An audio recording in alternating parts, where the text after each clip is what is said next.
Look at him. Please squeeze in, it's gonna be tight. Should I say that?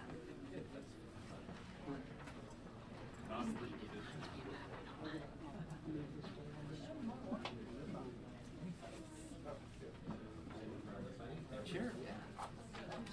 You're Josie I'm Josie. How are you? McDaniel. Yes, Daniel Burkett. Well, keep squeezing on in, it's gonna be real tight. Burkett. Squeeze on in, plenty of space. Where's the Come on up front if emphasis? y'all can. Burkett. Close in as tight as possible. Probably a little Squeeze bit more on space on in. the far side as well. Squeeze on in. Come on in, John. Don't stand there. Get up. Come on. There's a little bit more space on the far end if anyone would like to step over to the other side. What he said. Yeah. Anybody else like that? We all Yeah, good? so people in the corner, if you'd like to move over to the far side, Come on, cheers. especially some of the people in the back there who may be a little bit shorter. If not, so we Come on, can y'all get come on started. in. Squeeze in over here. son. You don't want to be by Kelly. You don't want to be by Kelly. Where's Kelly? Where's Kelly? Ready to roll. All right, y'all, thank you very much. As you know, we have a storm coming. First thing I'd like to say is we are prepared. We've been through this so many times for hurricanes that the lines of communication are well known. The people know whom they're speaking with. Everybody's ready. Everybody knows to be alert. And we are as prepared as any group in the country, and a lot of people from other places say that. But the big difference is this is not a hurricane. In a hurricane, we know it's coming. We can see it on television, and we know that once it comes through, it's over. And typically, unless there are trees down keeping you in your house or electric lines, you can go up back out outside, or you can stay inside, and you won't be in danger. With this ice storm, it's going to be cold. It's liable to have all the power lines in the affected areas will be down. The ice will either bring the lines down or bring the tree limbs down on the lines. And you may be without electricity for maybe 4 days or maybe longer. That means you won't be able to recharge your cell phone. The utility, the refrigerator's gonna go out, not have any lights, likely won't have any heat. And because the roads are going to be icy in parts of the state for so long, it's gonna be very difficult for someone to get to you. And if your cell phone's out and your landline is gone out and nobody can get to you, for 4 days, maybe, it could be rough.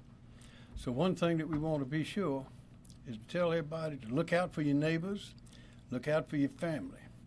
If your grandmama, your granddaddy, your aunts, uncles, anyone, if they're living alone or living in an isolated place, you're going to have to somehow check on them, go see them, do something, talk to them in advance, and make sure they're prepared.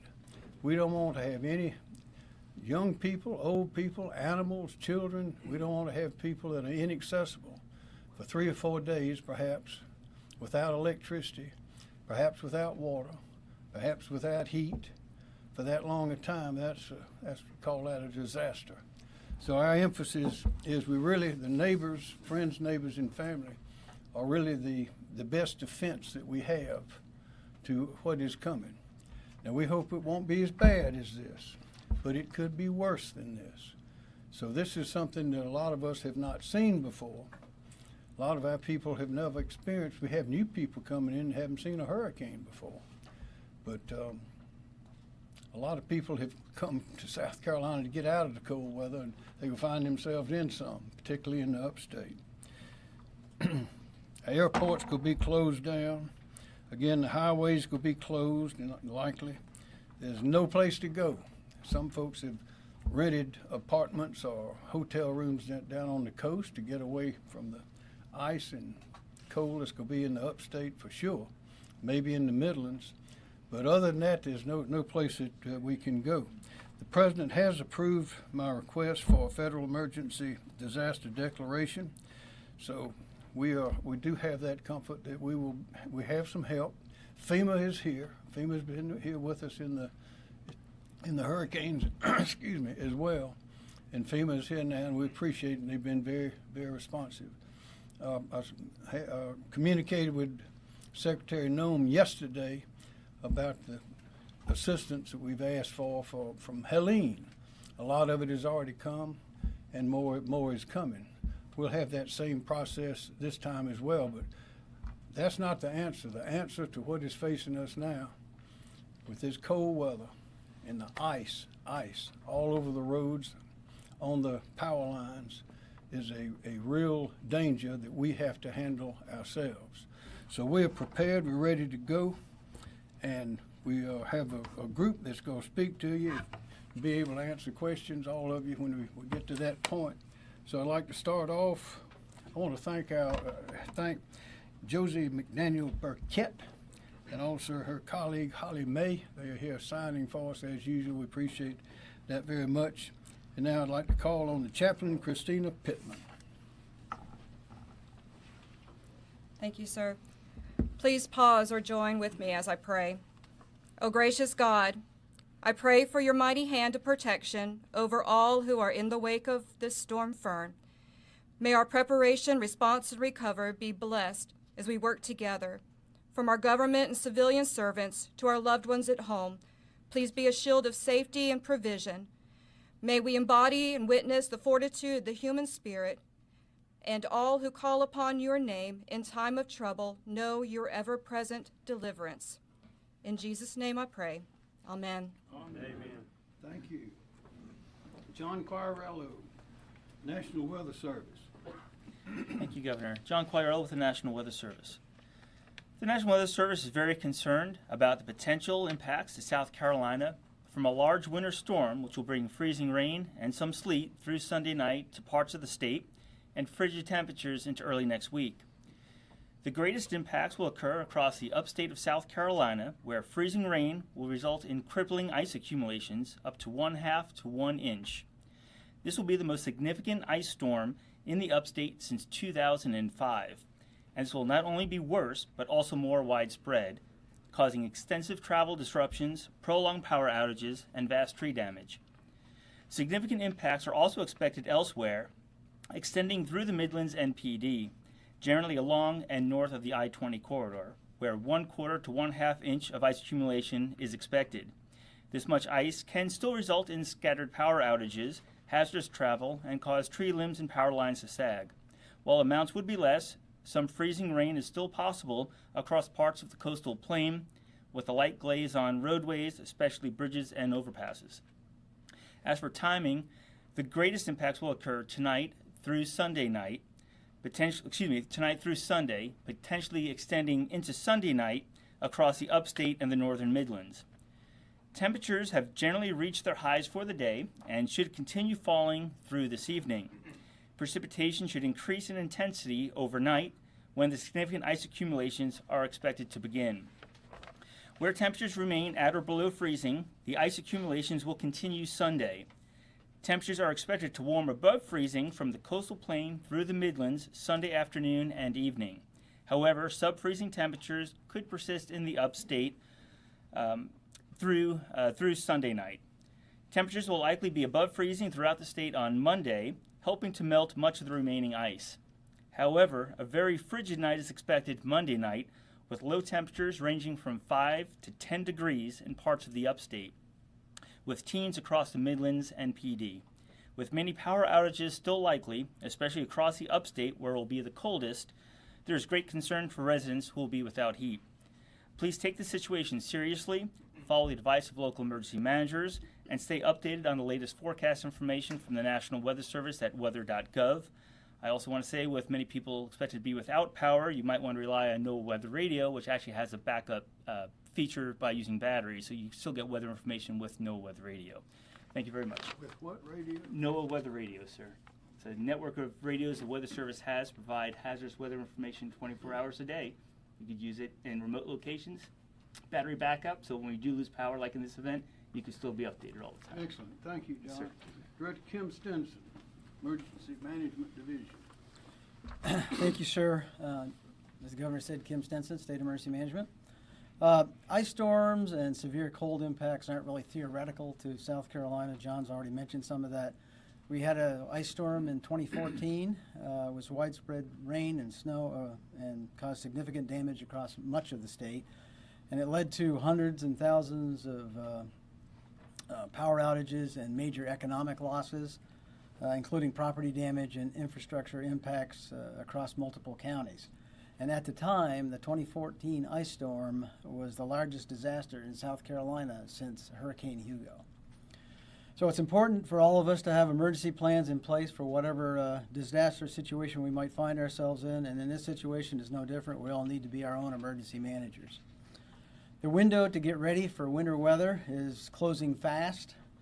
Making sure your home and family are prepared for extreme cold, poor road conditions, and the potential for extended power outages by having enough bottled water and non-perishable food to sustain each family member for 3 days, having a weather radio, a flashlight, extra batteries and chargers, monitoring local National Weather Service forecasts and pay attention to alerts for winter storm watches, warnings, and advisories, following trusted, verified sources for the latest news, insulating pipes, exposed pipes especially, to help prevent freezing and bursting.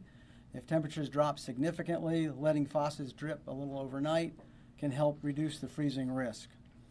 And certainly ensuring alternate heating sources are working, and always using heating equipment outdoors, properly vented to avoid carbon monoxide poisoning.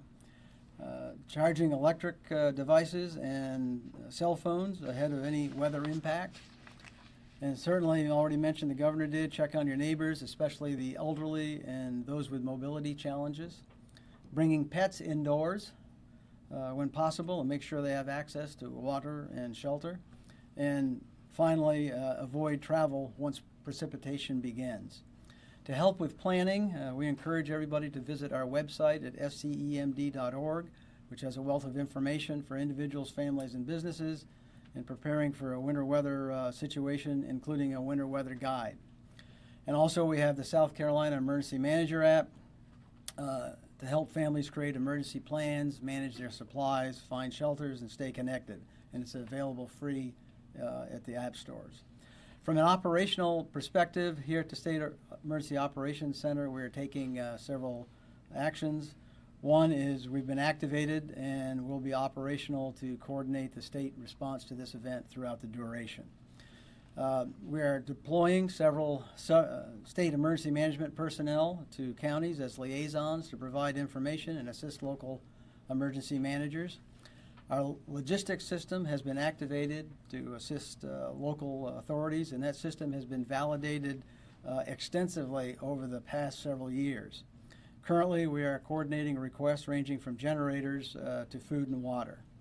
And starting tomorrow, Sunday, South Carolina residents with questions about winter weather can call the state's toll-free winter weather hotline at 1-866-246-0133. That's 1-866-246-0133. And operators with that system will be available 24/7 to provide information to the state's response and safety precautions. The governor also already mentioned that we've received a South Carolina federal emergency declaration that allows us to request federal assistance, primarily personnel and equipment at this point. No monetary piece of it right now, but that may come later. And then we have a designated federal coordinating officer who's embedded here in South Carolina, and that's Daryl Dragoo. And then finally, Team South Carolina has had a great deal of experience with preparing for, responding to, and recovering from disasters over the past several years. And this experience remains our greatest strength, and we will ensure our success moving forward in this particular operation. Thank you, sir. Let me emphasize something Director Stinson said, and that's that cell phone. If the power goes out, you're not going to be able to charge it up. So charge it up, keep it charged, fully charged, and then if the power does go out, you'll have only a limited amount of power. So don't waste the power on anything that's not essential, because you might be without power for 3 or 4 days, right? Yes, sir. Okay, thank you very sir. much. Secretary Justin Powell, Department of Transportation. Thank you, Governor. Justin Powell, Secretary of the South Carolina Department of Transportation. The SCDOT has been actively preparing for this event all week. Crews have been treating roads, staging equipment, and stockpiling supplies. We have 3,000 personnel working round the clock right now statewide through the duration of this storm. We have already put down over 1.5 million gallons of brine on our roadways, with a particular emphasis on our interstates, our highest traveled primary roads, and bridges and overpasses. Crews will continue to treat roads through the day as the storm approaches. I-85 has already been treated multiple times from the North Carolina line to the Georgia line, and all other interstate corridors in those areas have also been treated multiple times. As you've heard from the governor, this is expected to be a major ice event with dangerously cold temperatures to follow.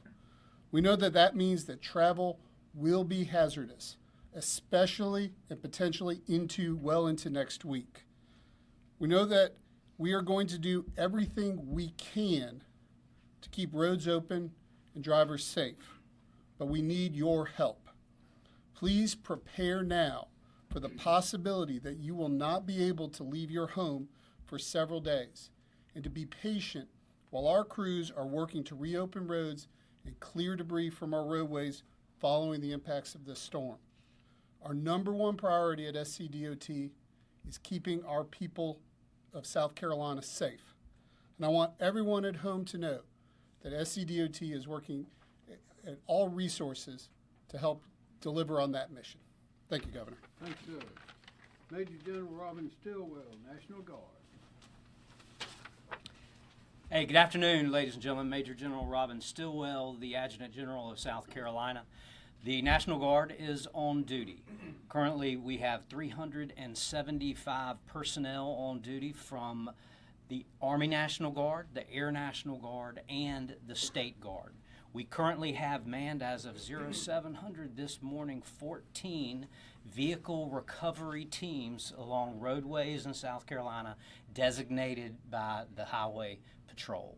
We also have called up and have on station additional general purpose troops in the counties that we anticipate will be affected. Those general purpose troops are there to fill gaps and seams in local authorities' recovery efforts, to provide security for shelters, to provide additional manning for EOCs, and to provide potentially transportation. Ladies and gentlemen, we also have debris clearance teams who are standing by from both the National Guard and the State Guard to help with clearing roadways after the storm has hit. Ladies and gentlemen, one of the main concerns that we have in this storm is transportation of citizens for medical attention or to shelters after the storm. Ladies and gentlemen, if you are not ready for power outages or extreme cold, then please relocate or get to a shelter today. Today is easy. The roadways are clear. We can get you from your location to a shelter or to a safe space. If you or somebody you know does not have transportation, contact your local authorities, your EMS or your emergency managers, and you ask for transportation and it will be provided to you. The state will also provide resources from other state agencies or other counties that aren't impacted to help those transportation needs. Ladies and gentlemen, tomorrow, after the storm has hit, transporting people, again for medical needs or to shelters, is going to be a much more difficult proposition. It will be much more difficult for local authorities and for emergency management to get to you. If you find yourself in a situation, you can call local emergency management and they will respond. The state is ready to provide additional assets and resources to augment and supplement local authorities. Those are either from other state agencies or from other counties that may not be impacted by the storm.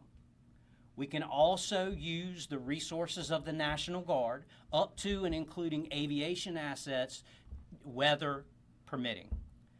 So ladies and gentlemen, again, I implore you, if you are not ready for power outages or extreme cold, relocate or get to a shelter tomorrow. We will respond to your needs, no question, but it will be much, much more difficult tomorrow after the storm is hit. Ladies and gentlemen, this National Guard stands ready to assist local civilian authorities and to support our communities. Thank you very much. Thank you, General. Yes, sir. Director, and y'all remember though, making those phone calls may be impossible if your cell phone's dead. Director Andrew Bateman, Office of Regulatory Staff.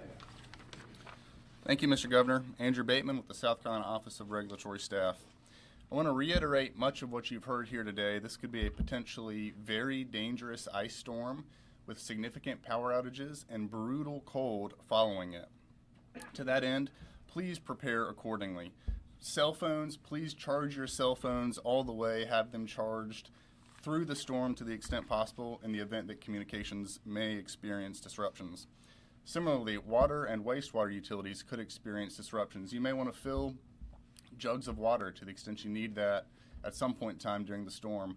I believe Kim Stinson mentioned earlier you may even want to have a slow drip on your faucet to help prevent your pipes from freezing. Make sure you have access to a heat source that you know how to safely and appropriately use. Again, this could be a very dangerous and long-lived ice storm. There may be significant power outages and limited ability to move from where you are once the storm hits. Please prepare accordingly and be safe. With that, I'd like to call up a few folks from utilities. Mr. Keller-Kassam. Keller-Kassam, Dominion Energy, South Carolina. This storm is different. Back in 2014, we had Winter Storm Pax. That's the last time we faced ice in South Carolina.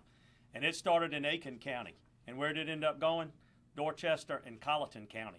Every storm is going to be different. So if you live from Four Hole Swamp to Sassafras Mountain, you better be prepared for everything that the governor and General Stilwell have been talking about up to this particular point, because ice is the most unpredictable of all the elements when it comes to storms.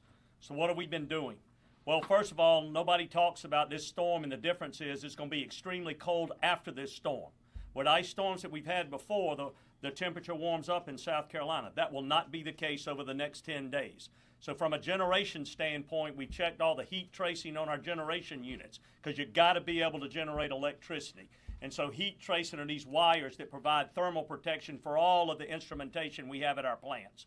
In addition to that, we put up wind blockage so you can't have the wind coming off those rivers that would increase the cold and the chill within those units. So that's for our coal plants, and then our natural gas plants, our combined cycle gas plants, as well as our gas peakers that'll have to come on.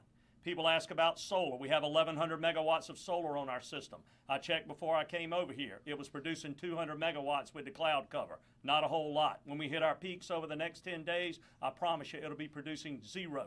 I was in system control yesterday with one of our senior controllers, Jim Moore, and he was already conserving water in the reservoirs that we have at Parr, Lake Monticello, as well as Lake Murray, so that we can use that instantaneous water to make up for that non-dispatchable resource that we have interconnected into our system. In addition to that, we've got a 45-day supply of coal inventory that's been built up at our coal-fired